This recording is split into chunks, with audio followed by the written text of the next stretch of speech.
This is happiness, to be everything at once. Be unblinded, be unlearned, be unbridled and unburned.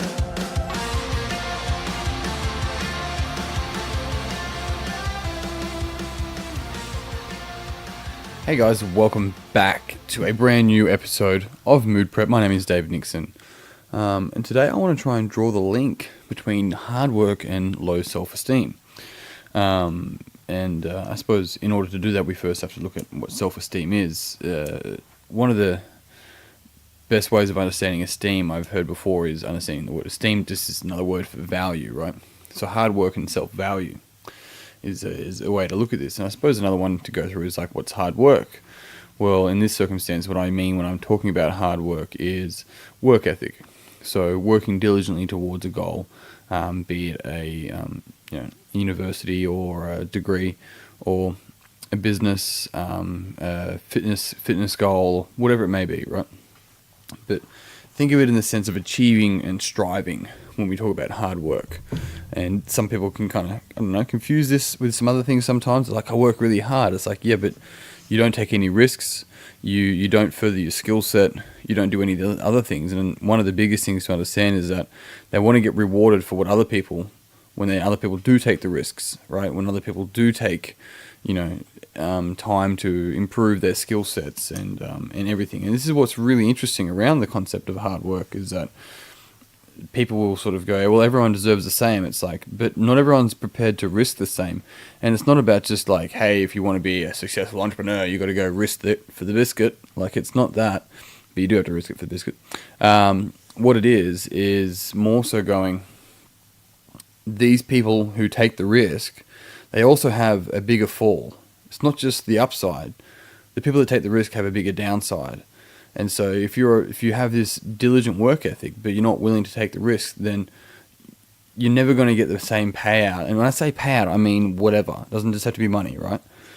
But you're not going to get the same payout as somebody who's prepared to take the risk, someone who's prepared to eat shit for a little while, someone who's prepared to look silly continually in order to learn a new skill. Like, it's just not going to happen. And if playing it safe is relevant, but if you align so much with playing it safe that you never take the risk, but you want the payout, you want the reward, it's like, it's not going to come.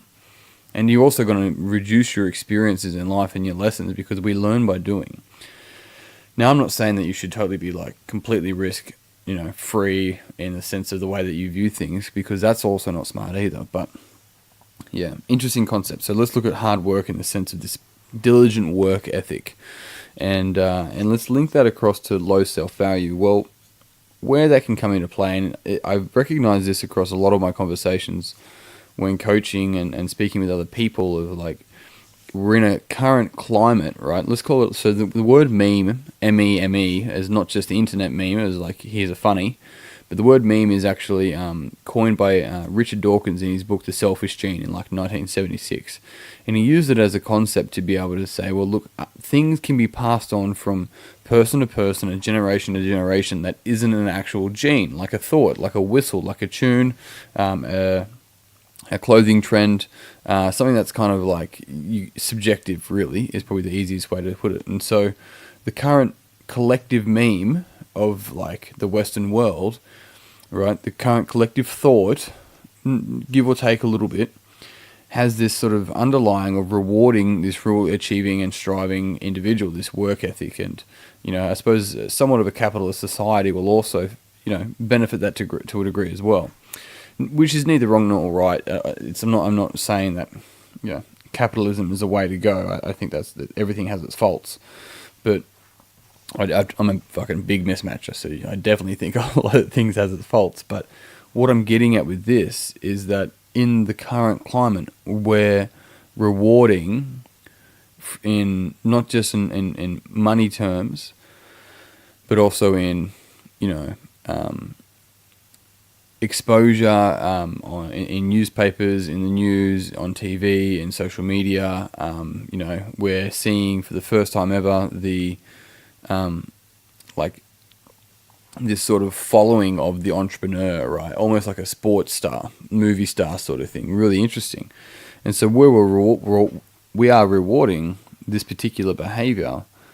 And if we can step back and look at it, there is a lot of people who are driven to succeed, right? Driven to win, completely based off low self-esteem. And these people are continually achieving and striving and doing and doing things, and they're getting interviews and they're doing this sort of stuff. But what's happening is that, and just to clarify, you don't have to be in person getting the interviews and the person that's getting all the money at the moment to relate to this story, right? To relate to this situation. You could be on the path of this. It doesn't matter where along the story it is for you, right? That's really important, because this person grew up with this diligent work ethic. But for a lot of people, we don't realize that they're still tying it back to, well, if I get grades, A grades in school, then I'm going to get approval from my father. I'm going to get love from my mother. Or the masculine and feminine is probably the easiest way. The protector and the caregiver, right? So it's sort of like this person has been completely trained to think that when I achieve X, then I'm going to get this certain level of approval. Now, they're in their 30s, late 30s, mid 30s, late 20s, early 40s, late 50s, wherever, and they're not aware of this. They just feel like that's what it is, successful. And this goes back onto my conversation of the day. It's like, when you feel comfortable, it's like, yeah, I feel comfortable, but I don't know what's wrong. It's like, yeah, because you've been trained to think that you're going to feel good by doing these things, by achieving all these boxes, and this has nothing to do with you, who you are. You are not a plumber. You are not a lawyer. You are not a personal trainer. You are not a doctor. They are all things that you do. So we need to be able to step back and look at this and see our own self-worth without the things that we do, without the things that we bring to the table. If we have, this is actually called conditional self-esteem. This is where people go, I am worthy when I do X. It's like, no, you are worthy and you do X, right? And people find that really challenging. It's like, yeah, no, I know, because you were trained otherwise and you didn't even know that's the case, right? And it could be simply how your parents responded to you when you were younger, when you played sport or you brought grades home or whatever, right? And so this is interesting to understand, is that although the hard work really works for them, on an emotional level, they're not actually getting what they want to get, right? And they're still waiting. They're still waiting. They're like, yeah, I feel successful, but fuck, I'm empty, right? And this is it. If you're striving and there's a part of your brain that's saying, when I get X, then I'll be happy. Nope.